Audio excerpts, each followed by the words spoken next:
माजी मुख्यमंत्री आणि सध्याचे उपमुख्यमंत्री एकनाथ शिंदे यांनी विधानसभेच्या निवडणुकीपूर्वी शक्तीपीठ महामार्ग रद्द करू अशी घोषणा केली होती।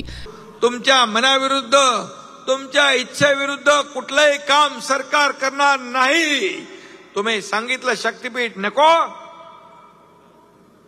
शक्तीपीठ रद्द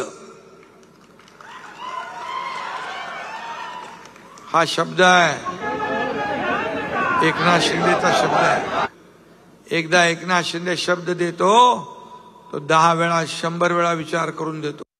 मात्र निवडणुकीत बहुमत मिळाल्यानंतर सध्याचे मुख्यमंत्री देवेंद्र फडणवीस यांनी पुन्हा शक्तीपीठ महामार्ग होणारच अशी घोषणा केली आहे। आणि तत्कालीन मुख्यमंत्री यांनी स्वतः कोल्हापूरला जाऊन हा मार्ग होणार नाही अशा प्रकारची घोषणा केली होती। तरी याच्यात शासनाने भूमिका स्पष्ट करा अशी माझी विनंती आहे। सभापती महोदय, सन्मान्य विरोधी पक्षनेत्यांनी जो विषय मांडला, शासनाची भूमिका स्पष्ट आहे। शासनाला शक्तीपीठ महामार्ग करायचा आहे। त्यामुळे शेतकऱ्यांमध्ये प्रचंड असंतोष आहे।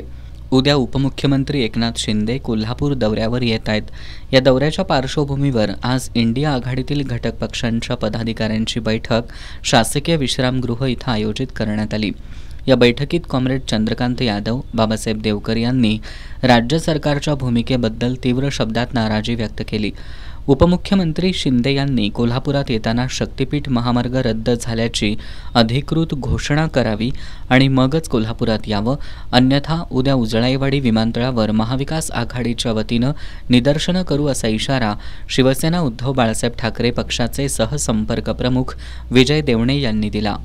विधानसभेच्या निवडणुकीच्या अगोदर शक्तीपीठ महामार्गाचं आंदोलन सुरू असताना कोल्हापुरामध्ये आल्यानंतर तत्कालीन मुख्यमंत्री एकनाथ शिंदे यांनी शक्तीपीठ महामार्गाची सक्ती केली जाणार नाही आणि शक्तीपीठ महामार्ग रद्द करू अशा पद्धतीचं जनतेला आश्वासन दिलं आणि विधानसभेच्या अगोदर तसा एक वटहुकूम काढला।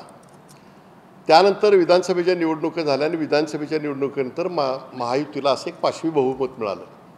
या बहुमताच्या आधारावर महाराष्ट्राच्या विधानसभेमध्ये पहिल्यांदा महाराष्ट्राच्या मुख्यमंत्र्यांनी जाहीर केलं की मी शक्तीपीठ महामार्ग करणारच म्हणून। आझाद मैदानावर त्याविरोधी आंदोलन झालं। त्या आंदोलनामध्ये विधानसभेच्या गेल्या अधिवेशनामध्ये स्थगन प्रस्ताव त्या ठिकाणी आणला आणि त्या स्थगन प्रस्तावाला उत्तर देताना त्यांनी सांगितलं काही लोकांचं या रस्त्याला समर्थन आहे, पण ती कुठलीही भूमिका 12 जिल्ह्यामध्ये शेतकऱ्यांच्याबद्दल झालेली नाही।